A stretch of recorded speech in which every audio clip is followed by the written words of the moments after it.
এখন অলিতে গলিতে নারীর অবমাননা হচ্ছে।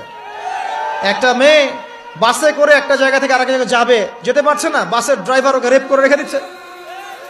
ঢাকা শহরের মধ্যে এক জায়গা থেকে আরেক একটা মেয়ে যাবে, রাত্রেবেলা কাজ শেষ করে যেতে পারছে না, বাসের কন্ট্রাক্টর হেল্পার মিলে ওকে রেপ করে রেখে দিচ্ছে। কোথায় মেয়ের স্বাধীনতা, কোথায় মেয়ের ইজ্জতের স্বাধীনতা আছে? একজন বড় ক্ষমতাধর ব্যক্তিও তার স্ত্রীকে রাস্তায় একা ছাড়তে সাহস পাচ্ছেন না এখন, না জানি কি হয়ে যায় রাস্তা ছাড়লে। তাহলে কোথায় নারীর স্বাধীনতা? কি বুঝাচ্ছেন? যখন একজন মুসলিম নারী খাস পর্দা করে বাসা থেকে বের হচ্ছে, ওর দিকে বাঁকা চোখে তাকাচ্ছেন যে কেন পর্দা করবে, কেন পিছিয়ে যাচ্ছে, এরা মৌলবাদী, এরা সন্ত্রাসী, এইসব কথা কেন বলছেন? আপনার আমার মা বোন যদি খাস পর্দায় থাকে, ওদের ইজ্জত আব্রু সুরক্ষিত থাকবে ইনশাআল্লাহ। হ্যাঁ, আমরা এটা বিশ্বাস করি যে আল্লাহ রাব্বুল আলামিন যে বিধানটা দিয়েছেন এর মধ্যে চূড়ান্ত কামিয়াবি আছে, এর বাইরে কোনো কামিয়াবি নাই।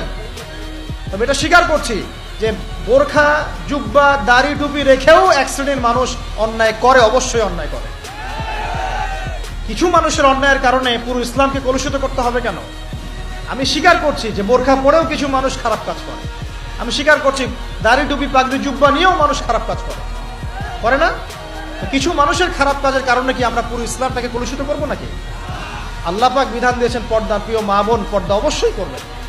আপনার পোশাকটা এমন হবে না যে পোশাকটা পরেও আপনার দেহের কাঠামো বোঝা যায়, এটা চলবে না।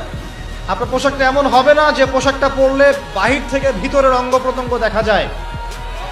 আপনার পোশাক এমন হবে না যে পোশাকটা পুরুষের পোশাকের সাথে সাদৃশ্য আছে।